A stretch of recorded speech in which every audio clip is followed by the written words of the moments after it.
சில கதைகளை படிக்கும்போது தான் அச்சச்சோ முடிஞ்சிடுச்சே அப்படின்னு ஒரு ஏமாற்றம் வரும்.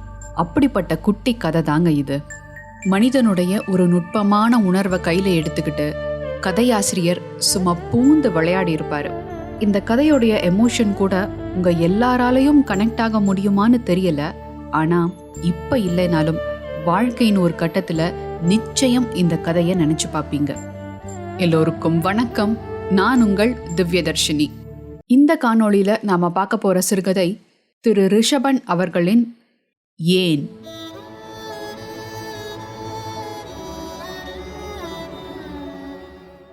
அது ஒரு ஞாயிற்றுக்கிழமையின் பிற்பகல் நேரம்.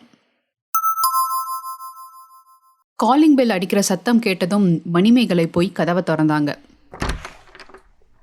உங்க காலிங் பெல் சத்தம் நல்லா இருக்கு. சில பேர் வீட்டுல வந்தவன் திரும்பி போன அப்புறமும் கூட டிங்கு டிங்குன்னு அடிச்சுக்கிட்டே இருக்கும். அப்படின்னு சொல்லிக்கிட்டே வந்தவர் வீட்டுக்குள்ள நுழைஞ்சாரு. இவங்க 2 பேருக்குமே ஒருத்தரை ஒருத்தர் தெரியாது. அன்னைக்கு தான் முதல் தடவையா சந்திக்கிறாங்க.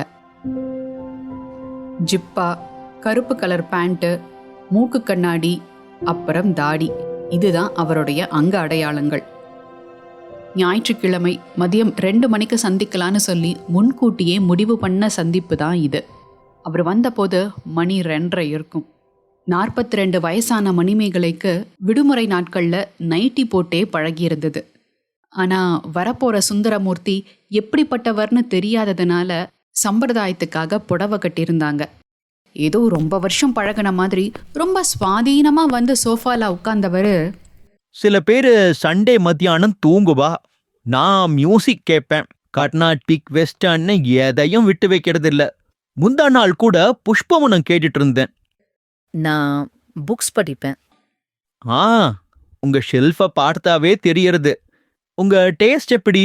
உங்க புக்ஸ் எல்லாம் பார்க்கலாமா அப்படின்னு கேட்டுட்டே மணிமேகலையோடைய பதிலுக்கு காத்திருக்காம டக்குன்னு எழுந்து போனாரு. அவர்கிட்ட வயசுக்கு மீறின துருதுருப்பு இருந்தது. ஷெல்ஃப்ல இருந்து உருவியிருந்த ஏதோ ஒரு புத்தகத்தை புரட்டிக்கிட்டே, என்னால முன்ன மாதிரி படிக்க முடியறதில்ல. லேசா தலைவலிக்க ஆரம்பிச்சிருது. பட் மியூசிக் கேட்டா நோ ப்ராப்ளம். நீங்க டீ குடிப்பீங்களா இல்ல காஃபி குடிப்பீங்களா? Tea okay. 10 நிமிஷத்துல ஒரு ட்ரேல பிஸ்கட்டும் 2 கப்ல காஃபியுமா திரும்பி வந்தா மணிமேகலை. இது நீ போட்டதா அப்படின்னு முதல் முறையா ஒருமையில கேட்டாரு. இல்ல, வாங்கினது. பரவாயில்லையே, கிச்சனை நீட்டா வச்சிருக்க. பெட்ரூம் வாசல்ல ஆடிக்கிட்டு இருந்த மணிக்கொத்து இவர் அங்க போய் தட்டி விட்டதை காட்டி கொடுத்துருச்சு. ஆமா, ஏன் திடீர்னு அப்படி ஒரு விளம்பரம் கொடுத்தேன்னு தெரிஞ்சுக்கலாமா அப்படின்னு அவர் கேட்டதும் மணிமேகலை தான் கொடுத்திருந்த விளம்பரத்தை நினைச்சு பார்த்தா. அரசு அலுவலகம் ஒன்றில் வேலை பார்க்கும் 42 வயது மாநிற சராசரி உயர அதிக பருமன் இல்லாத பெண்ணுக்கு வரன் தேவை. அந்த விளம்பரம் ரொம்ப சுருக்கமா இருந்தது. அதுக்கப்புறம் எழுதின லெட்டர்ல தான் தனக்கு அப்பா அம்மா இல்லைன்னும், இருக்கிற ஒரு தம்பியும் தங்கையும் செட்டில் ஆயிட்டாங்கன்னும், சொந்தமா ஒரு ஃபிளாட் இருக்கிறதாகவும் எழுதியிருந்தாங்க மணிமேகலை. இன்ஃபேக்ட் நான் ஒரு விடோயர். கல்யாணமாகி 1 வருஷத்திலேயே அவ போயிட்டா. முதல் டெலிவரி கொஞ்சம் காம்ப்ளிகேஷன்ஸ் இருந்தது. தாயும் சேயும் ஒன்னாவே.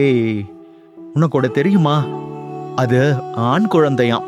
3 கிலோ இருந்துதான். டாக்டர் எல்லாம் சொன்னாங்க.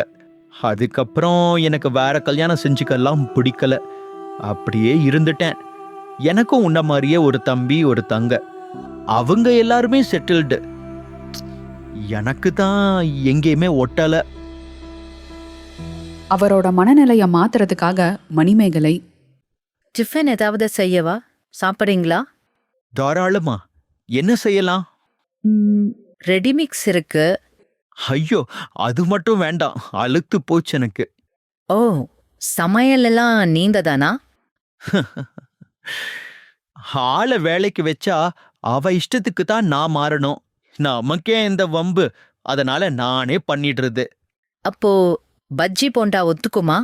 அப்படின்னு கேட்டதுக்கு அப்புறம்தான், ஐயோ இப்படி கேட்டிருக்க கூடாதோ, வயசானவங்களுக்கு இதெல்லாம் ஒத்துக்குமா அப்படின்னு கேட்குற மாதிரி இருக்குதோ அப்படின்னு சங்கடமா இருந்தது மணிமேகலைக்கு. ஆனா சுந்தரமூர்த்தி அப்படி நினைக்கல. ஓகே, உனக்கு பிடிச்சது எதுவானாலும் எனக்கு ஓகே தான். உனக்கு பிடிச்சது அப்படின்னு அவர் சொன்னது மணிமேகலைக்கு ரொம்ப பிடிச்சிருந்தது. கொஞ்சம் அதிகப்படியான உணர்வு தான், இருந்தாலும் இத்தனை வருஷமா யாரும் தங்கிட்ட கேட்காத ஒரு வார்த்தை. இப்போ இவரு கேட்கும்போது அந்த உணர்வு கொஞ்சம் வித்தியாசமா இருந்தது. தேங்காய் சட்னி அரைச்சிடுறேன். மார்னிங் வச்ச சாம்பார் கூட இருக்கு. நான் வேணா ஹெல்ப் பண்ணவா? பரவாயில்ல, லைட் டிஃபன் தானே. அப்படின்னு சொல்லிட்டே ஒரு டேப் ரெக்கார்டர் எடுத்து அவர் முன்னாடி வச்சாங்க. மௌனமே பார்வையால் ஒரு பாட்டு பாட வேண்டும். டிஃபன் செய்யும் போது 2 பேரும் பேசிக்கிட்டே செஞ்சாங்க. இப்போ அவங்களுக்குள்ள நடக்கிற உரையாடல் எந்த தயக்கமும் தடையும் இல்லாம ரொம்ப கேஷுவலா இருந்தது. 1/2 மணி நேரத்துல டிஃபன் ரெடி ஆயிடுச்சு. எந்த கூச்சமும் இல்லாம கேட்டு வாங்கி சாப்பிட்டாரு சுந்தரமூர்த்தி. புடவை உனக்கு கஷ்டமா இருக்குன்னு நினைக்கிறேன். அதெல்லாம் ஒண்ணும் இல்ல. No restrictions. நீயாகவே இரு. ஆமா, உன்னோட தம்பி தங்கை எல்லாம் இதுக்கு சம்மதிப்பாங்களா? உங்க தம்பி தங்கை? தெரியல, மறுக்க மாட்டாங்கன்னு தோணுது. எல்லாமே என் விருப்பம் தானே. ஆனா இப்ப உன்னை நேர்ல பார்த்தப்புறம் பார்த்ததுக்கு அப்புறம்? இல்ல, ரொம்ப சின்ன பொண்ணா இருக்கியே. But I am 50 years old. Manimekalai அமைதியா இருந்தாங்க. சுமார் 16 வருஷங்களுக்கு முன்னாடி நடந்ததெல்லாம் அவங்களுக்கு ஞாபகம் வந்தது. இதே மாதிரி தான் ஒரு பெண் பார்க்கும் படலம். பொண்ணை கூட்டிட்டு வாங்கோ. இங்க பாருங்க, பொண்ணுக்கு அம்மா அப்பா கிடையாது, தம்பி தங்க இருக்கா. அவங்கள கரையேத்துற பொறுப்பு பொண்ணுக்கு தான் இருக்கு. உங்களுக்கு வேற ஏதாவது கேட்கணும்னா கேளுங்கோ. எல்லாம் சரிதான், ஆனா பொண்ணை பார்த்தா கொஞ்சம் வயசானவ மாதிரி தெரியுதே. மணிமேகலை. மணிமேகலையோட எண்ண ஓட்டத்தை சுந்தரமூர்த்தியோடைய குரல் கலைச்சுது. என்ன யோசிச்சுட்டு இருக்க? ஒண்ணுமில்ல. நீ என் கேள்விக்கு இன்னும் பதில் சொல்லல. இத்தனை வருஷம் கழிச்சு திடீர்னு இப்ப ஏன் இந்த விளம்பரத்தை கொடுத்த? அதுலயும் என்ன போய் சூஸ் பண்ணி பதில் போட்டு இப்போ இந்த விருந்தோம்பல் எல்லாம் எதுக்காக? புரிஞ்சுக்கிறது, அனுசரிச்சு போறது, விட்டு கொடுக்கறது, இதெல்லாம் அந்த காலத்துல அந்த வயசுல அமையாம போனதுதான் அப்படின்னு எதையோ யோசிச்சு காரணமா சொல்ல வந்தவ கடைசியில சொன்ன காரணம் தனிமை. தனிமையத்தான் என்னால தாங்க முடியல.